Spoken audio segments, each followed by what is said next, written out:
novo, boa noite. Sejam todos bem-vindos. Eu sou Bertolucci e o tema de hoje é Há muitas moradas na casa do meu pai. Esse tema está no terceiro capítulo do livro Evangelho segundo o Espiritismo. Ele é um capítulo curtinho, mas ele esclarece bastante coisa. Mas tem outras, pesquisando esse tema, eu encontrei outras citações desse mesmo tema em outros livros de Kardec. Por exemplo, tem no Livro dos Espíritos, na questão 55, eu tenho uma pergunta boa para começar. O Kardec pergunta aos espíritos se todos os globos que circulam no espaço são habitados. E os espíritos respondem que sim, e que seria muita arrogância da nossa parte achar que tudo isso que Deus criou seria só feito para nós e só aqui que tivesse vida. Então nós sabemos que essa expressão usada pelo Cristo, de que há muitas moradas na casa do Pai, ele se refere exatamente ao universo, e as moradas são os diferentes mundos que circulam no espaço finito. E esses mundos eles servem de escola para os espíritos de acordo com o seu adiantamento de cada um. O primeiro subtítulo desse capítulo é Diferentes estados da alma na erraticidade. Por exemplo, quando uma pessoa desencarna, o espírito dessa pessoa passa a viver no que chamamos de erraticidade. A erraticidade é a vida do espírito no plano espiritual. Se nós não estamos encarnados, nós estamos na erraticidade, é o lugar que nós espíritos vivemos durante o intervalo de nossas existências corporais. Então Kardec denominou o termo errantes aos espíritos que estão no plano espiritual ainda em desenvolvimento, sujeito a erros e, consequentemente, a novas encarnações. Que só através das encarnações que há o processo de evolução. Os espíritos puros, eles não são considerados errantes. Então, independente da variedade dos mundos, essas palavras também podem ser entendidas como um estado feliz ou infeliz do espírito. Por exemplo, se o espírito se encontra mais adiantado, mais desprendido dos laços materiais, ele consegue se elevar, percorrer os espaços, os mundos, conviver com as pessoas que ele ama e viver uma felicidade plena no plano espiritual. Os espíritos felizes desfrutam de uma claridade resplandecente. Mas, por outro lado, os espíritos mais atrasados, atormentados, não conseguem se afastar das esferas em que eles viveram. Muitos ficam presos em lugares horríveis por pura afinidade. São espíritos afinados no mal, na culpa, na dor, no remorso, no sofrimento. E muitas vezes eles vivem só, sem consolação, e padecem de sofrimentos morais. Embora a gente saiba que sempre o anjo da guarda, sempre um espírito materno, está ali junto, mas não pode fazer nada. Depende do espírito despertar. E Kardec diz também, com orientação dos espíritos, que esses lugares, apesar de não serem demarcados, eles podem ser considerados moradas. Seria planos dimensionais, planos de consciência. E o segundo subtítulo, agora sim, falando da categoria dos mundos habitados,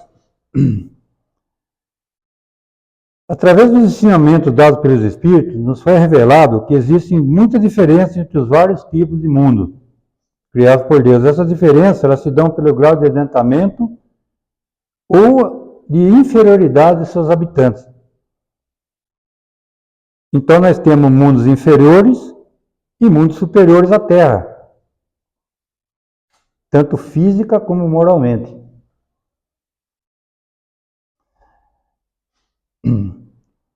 Kardec, com as informações do espírito, faz uma classificação dos diferentes mundos que circulam no espaço sideral. Então, a classificação dos mundos inferiores e superiores é apenas relativa, considerando que um mundo é inferior ou superior, logicamente, se for comparado com aquele que está acima ou abaixo dele. Então, tendo a Terra como ponto de partida, nós podemos ter uma ideia de como são os mundos inferiores e superiores a ela.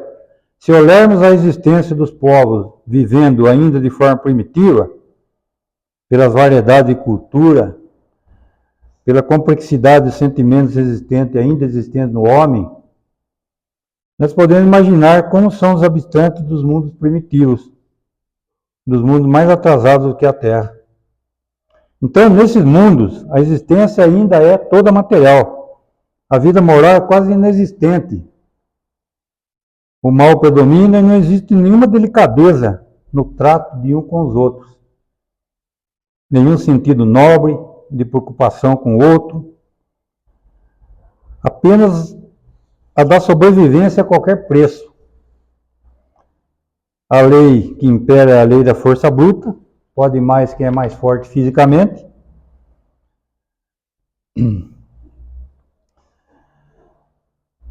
É basicamente o viver atendendo às necessidades dos instintos. Não tem tecnologia, não tem invenções, está tudo ainda por fazer. Mas já nos mundos superiores, eles atingiram um grau superior de evolução e as condições moral e material são muito diferentes daqueles que a gente vê aqui na Terra. O corpo, por exemplo, é mais sutil, não tem nada de materialidade, aquela materialidade terrena, aquela coisa grosseira que é a nossa roupagem. E por essa razão, não está sujeito às necessidades nem às doenças que têm predominância decorrente da matéria. Nesses mundos, não existe a dor da ausência. A dor da separação. Não há dúvidas quanto ao futuro. As leis divinas são entendidas e aceitas. A morte é entendida como simples mudança. Nos mundos felizes, as relações de povo para povo são sempre amigáveis. Jamais são conturbadas pelas ambições, dominações. Só a superioridade moral e intelectual que determina as diferentes condições. A autoridade é sempre respeitada porque decorre sempre do mérito. E ela é sempre exercida com justiça. Assim, nos mundos felizes, ninguém busca se colocar acima dos outros, mas busca se reservar-se acima de si mesmo, até tornar-se um espírito puro. Porém, Kardec ressalta que esses mundos felizes não são privilégio de ninguém. Deus não faz diferença em nenhum de nós. Ele nos criou da mesma maneira e todos nós tivemos o mesmo ponto de partida. E teremos, sem exceção, ao mesmo destino, que é a perfeição e a felicidade. E mais ainda, Deus nos deu potencialidades, as qualificações e os mundos adequados para alcançarmos um dia a condição de espírito puro. E cabe, logicamente, a cada um de nós, segundo o nosso livre-arbítrio, realizar a tarefa do nosso desenvolvimento evolutivo. E agora, classificando um pouco mais as categorias dos mundos, e essa classificação ela é mais uma referência comparativa do que exata, os espíritos dizem que a gente pode dividir de maneira, por exemplo, mundos primitivos, que seria a primeira categoria. O que seria um mundo primitivo? É onde se dão as primeiras encarnações da alma humana. São planetas recentes que ainda estão criando condições materiais para que a vida se estabeleça, para que o espírito deixe a condição animal. Os seres que habitam esses mundos são de algum modo rudimentares. Esses espíritos são basicamente guiados pela lei dos mais fortes e passam a vida lutando diariamente para conquistar alimentos, caçando animais, sobrevivendo às dificuldades impostas pela natureza. Os instintos ainda não têm nenhum sentimento de delicadeza nem benevolência, e nem noções de justiça ou injustiça. A força bruta é a lei. Porém, Deus não abandona nenhuma das suas criaturas. No fundo da treva da inteligência desses espíritos, existe sempre a intuição latente, mais ou menos desenvolvida, da existência de um ser supremo. E é nesse contexto que os homens começam a seres diferentes uns dos outros e começa a brotar alguma noção de consciência. Então, os espíritos também dizem que não são espíritos condenados por viverem nesses mundos rudimentares, nesses mundos primitivos. São espíritos, são crianças que estão em desenvolvimento, são espíritos recém-criados. E na segunda categoria, aparece a categoria de provas e expiações. Então, a Terra pertence ao que chamamos mundo de provas e expiações. Aqui na Terra ainda temos a predominância do mal, embora ainda exista a prática do bem. Nesses lugares, os espíritos reencarnam para superar as suas tendências negativas, reparar erros de existências anteriores. Então, se analisarmos a evolução da humanidade aqui na Terra, nós conseguimos perceber que nós não somos mais um povo primitivo, a superioridade da inteligência, as qualidades inatas que nós trazemos quando nascemos, trazem as invenções, as descobertas, os avanços tecnológicos, mostra que nós já conseguimos um certo progresso, uma certa rodagem.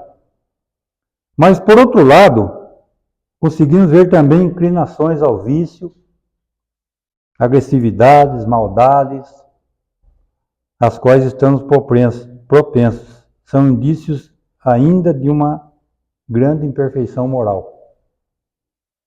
Por isso Deus nos colocou aqui, para que nós expiemos os nossos erros por meio do trabalho difícil, enfrentando as misérias da vida.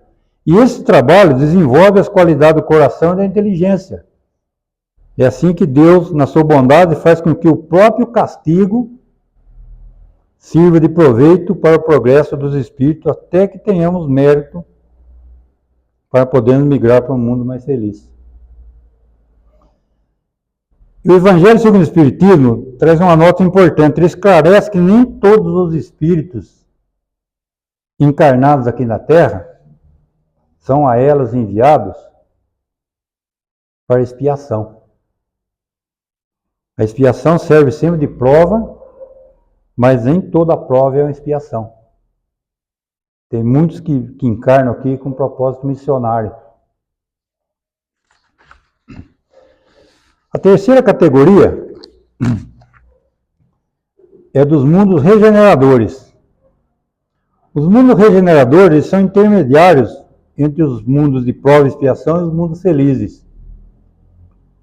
Os mundos de regeneração ainda trazem espíritos com a necessidade de expiação, mas sem a necessidade de sofrimento, como nos mundos de provas e expiações. A moralidade e o amor ao próximo já começam a ser a base das relações sociais. Não existe tanto apego à matéria, e nem orgulho que silencia o coração, e nem inveja, o ódio que sufoca. Mas o homem ainda está submetido às leis que regem a matéria, mas já começa a ter um equilíbrio perfeito que regula as relações sociais.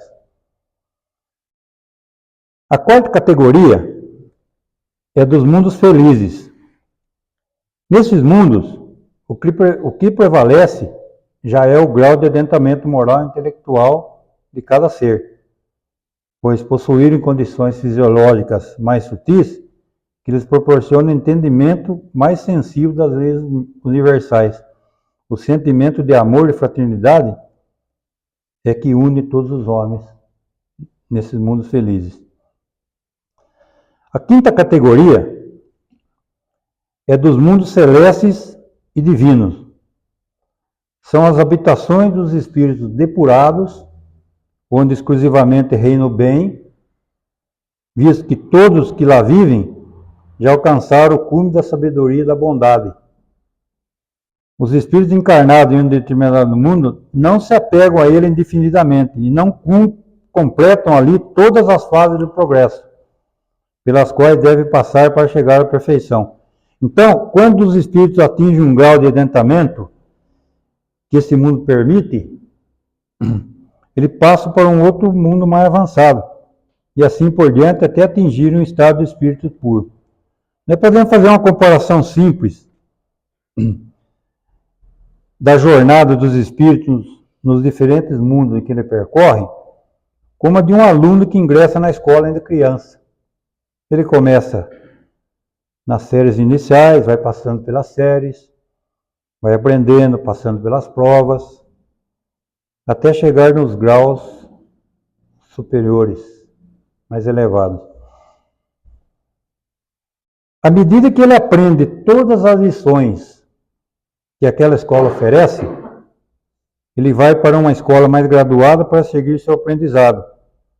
Mas quando ele não aprende as lições e não passa nas provas, ele se obriga a repetir tudo novamente. Então, o estudante esforçado, ele encurta sua caminhada, contrariamente àquele que é preguiçoso, desleixado, que tem que repetir aquilo que não foi bem. E o delta de sairmos de um ponto de partida na escala evolutiva até chegar à condição de espírito puro é o tempo. Será que a gente já podia estar numa condição melhor e por negligência, por desleixo, a gente ainda está no mundo de provas e expiações, patinando, derrapando e não conseguindo evoluir? Então, todos os espíritos, todos os mundos onde os espíritos estão encarnados, permite que encontre elementos de progresso necessários para a sua evolução. É uma recompensa, por exemplo, ao espírito poder ir para um mundo de ordem mais elevada, e é uma punição prolongar a sua permanência em um mundo miserável. Ou pior ainda, ser relegado a um mundo mais inferior, mais miserável do que aquele que ele estava, onde serão forçados a ficar enquanto persistirem no mal. E aí Kardec tem uma passagem lá que é interessante. Ele diz que o homem foi capaz de pintar os tormentos do inferno, os maiores pintores foram capazes de pintar os tormentos do inferno, mas não foram capazes de representar as alegrias do céu pela própria incapacidade de imaginar o que não conhece. Olha que coisa interessante. Bom, eu estava estudando esse capítulo e vendo a classificação dos mundos, aí me deu uma curiosidade de abordar abrir uma vertente. Então, se nós temos diferentes moradas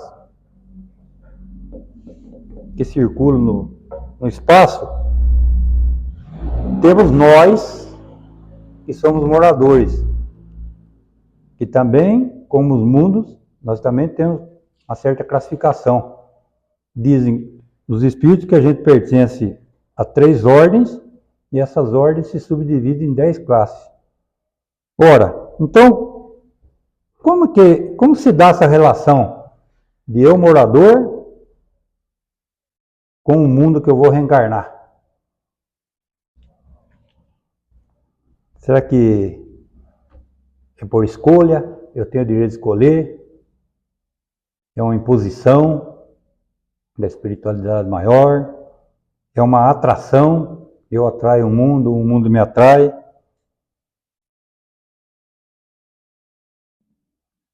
Aquele que tem olho azul encarna ali, aquele que tem olho verde encarna para cá. Será que é assim? Por exemplo, eu posso escolher, hoje eu não quero ficar mais num mundo miserável como é o nosso aqui, que o caos está instalado por toda parte. Eu posso querer amanhã reencarnar no mundo feliz, para sair dessa angústia aqui. Será que é permitido? Então é certo que nós não somos desse planeta. Estamos aqui e ficaremos aqui por um período. E como viemos parar aqui, para onde vamos, nós temos que pensar. Então, eu pensando sobre isso, eu cheguei em 2 pontos, que pode ser, de forma bem simples, pode servir de raciocínio para a gente responder essas questões. O primeiro ponto é a necessidade e o propósito de alma de cada um de nós. E como se dá essa necessidade? Ora, a gente já tem uma certa rodagem. Todas as experiências que nós adquirimos, nós fomos, de certa forma, formatando o nosso perfil. E, logicamente, todos os acertos, todos os erros, estão ali gravados no nosso perispírito. E quando, pela nossa imperfeição, aí eu tenho necessidade, por exemplo, de reparar um erro, de aprender uma lição que eu ainda não aprendi, de passar por uma prova que eu ainda não passei, de ajustar alguma coisa que ainda está sem ajustar. E só através da experiência vivida na matéria é que é possível adquirir esse aperfeiçoamento moral e intelectual. Esse é o primeiro ponto. O segundo ponto é o padrão vibracional de cada um de nós. Como nós temos nosso perfil, a gente foi formatando o nosso perfil, também nós fomos estabelecendo nosso padrão vibratório, nossa frequência vibracional.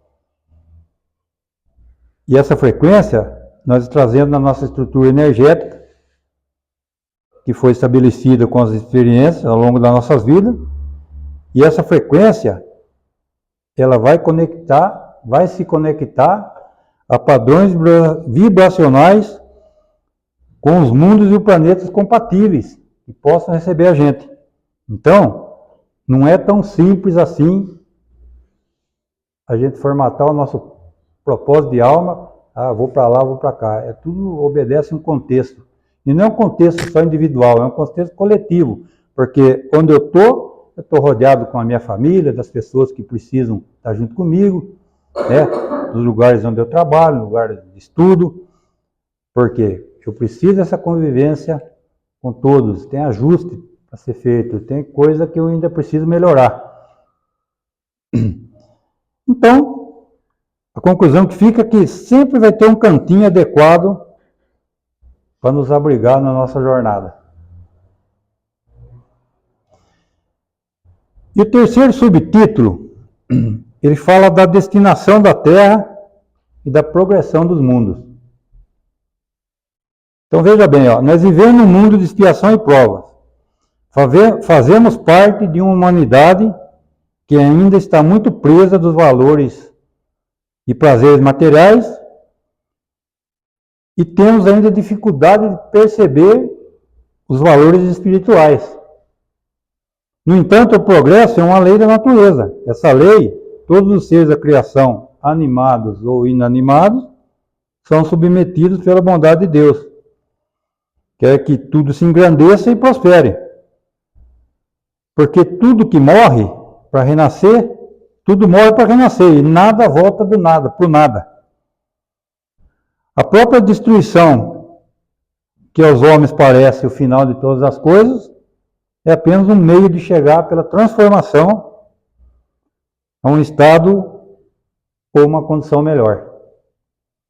Ao mesmo tempo que todos os seres vivos progridem moralmente, os mundos também progridem materialmente. Então, paralelamente, progride o homem, os animais, os vegetais, nada na natureza permanece estacionado. E no final desse capítulo, o Espírito de Santo Agostinho, tem um texto dele lá, uma informação dele lá, e ele revelou que nosso planeta já havia iniciado naquela época, isso foi em 1862, há 160 e poucos anos atrás, nosso planeta Terra já havia iniciado naquela época um processo de transformação para sair desse mundo de expiação para entrar no mundo de regeneração. É assim que a Terra, seguindo a lei de progressão dos mundos, esteve um dia material e moralmente em um estado inferior que está hoje e atingirá um grau mais elevado, passando para essa categoria de mundo regenerador. Só que esse processo não acontece do dia para a noite. Se há 163 anos atrás ele já falou que a gente já havia iniciado, então a transformação é um processo. Não é virar uma chave, amanhã eu estou numa dimensão, hoje eu estou numa dimensão, amanhã eu vou estar em outra dimensão. Há um período de transição ao qual passamos de uma condição para outra. Nós podemos fazer uma comparação bem simples assim. A escuridão da noite, ela vai perdendo força para receber os primeiros raios de sol. Então tem aquele período de transição. Então, olhando, fazendo um paradoxo do que nós estamos vivendo hoje, será que nós já não estamos começando a perceber os primeiros raios de sol de um planeta de regeneração? Eu não sei quanto tempo ainda nós temos para isso acontecer, para sair de vez do... Se está numa transição, uma hora a gente vai sair dessa condição e ir para outra. Não sei quanto tempo precisa ainda. 20, 30 anos, não sei. 50. Mas uma hora isso vai acontecer.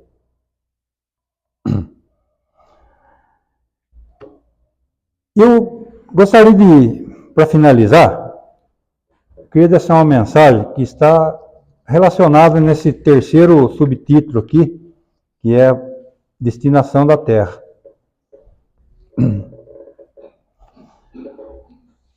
O bem e o mal estão misturados. Muitas pessoas não conseguem ainda ver as coisas boas que a Terra oferece. E muitas delas ainda renegam até a existência de Deus. No atual momento, renegam até a existência de Deus. Muitas pessoas se entregam ao pessimismo, se conformam com seus males, com suas misérias, e pouco fazem para reverter esse quadro. Vivem na busca de satisfações pessoais, não importa o preço que vai ser pago, fechando com isso fechando os olhos e o coração. É verdade que vemos miséria por toda parte. Vemos conflitos por todos os lados, nações se desentendendo, natureza se manifestando, e as pessoas cada vez mais polarizadas, ficam se agredindo. Mas tem muitas coisas boas que muitos de nós ainda nós não conseguimos aferir os nossos olhos para perceber. Por exemplo, há boas práticas em todos os setores da nossa sociedade. Há muitas pessoas de bem, pessoas solidárias, caridosas, pessoas com valores espirituais elevados. E esses valores espirituais, quando postos em prática, eles resultam em benefício físico, emocionais, tanto individual quanto coletivo. Ou seja, eles atuam também na psicosfera vibracional do nosso planeta, que é a atmosfera psíquica, ou seja, é o campo das emanações eletromagnéticas que envolve o ser humano. É como se fosse o nosso meio ambiente espiritual. Mas nós ainda temos dificuldade de perceber isso. Agora, o nosso planeta não está caminhando para uma frequência mais elevada? E nós? Será que nós estamos nos preparando para isso também, para seguir, para evoluir paralelamente? Então, o que fazer? Tem alguma receita pronta? Eu não sei se tem receita pronta, mas tem algumas coisas que ajudam. Não falamos há pouco sobre frequência vibracional? A frequência vibracional pode ser a chave de tudo. É para melhorar nosso padrão vibratório, elevando a nossa frequência e, consequentemente, expandindo a nossa consciência. A mudança vem de dentro para fora.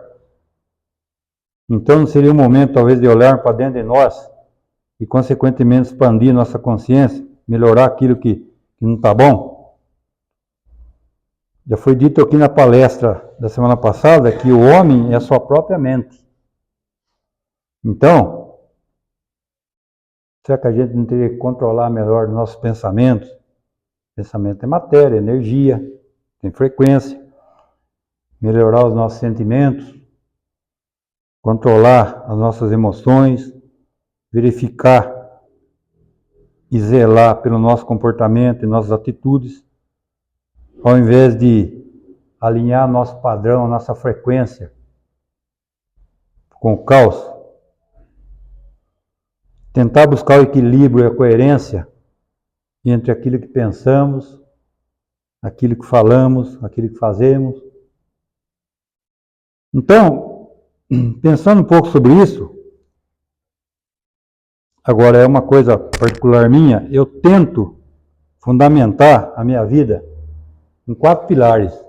Fácil não é, tento, mas também não quer dizer que eu tenha êxito total em tudo que eu faço. Às vezes erra, derrapa, né? Mas eu tento fundamentar a minha vida no amor, na compaixão, no perdão e no respeito. É uma forma que eu acho de elevar o padrão vibratório, melhorar a frequência para ver se a gente avança. Amor. O amor recomendado aqui é o amor incondicional. Mas eu já falo de antemão, eu não consigo. Esse amor incondicional, aquele que você não impõe condição nenhuma para amar, eu tenho dificuldade. Mas eu faço um esforço de olhar as coisas com amorosidade, tentar ver o bem em tudo. Compaixão não é ter dó de ninguém, não. Compaixão é compreender, ser indulgente com as imperfeições dos outros, exercitar o perdão, ter respeito pelas coisas, pelo meio ambiente, pela natureza. Isso eu tento buscar porque faz sentido para mim. E se de alguma forma também fizer sentido para vocês, vamos junto. Tá bom? Eu agradeço a atenção de todos vocês e de antemão já desejo uma ótima semana para todos, uma semana santa, abençoada, de luz. E vamos agora para outra parte da noite aqui, que é o passe.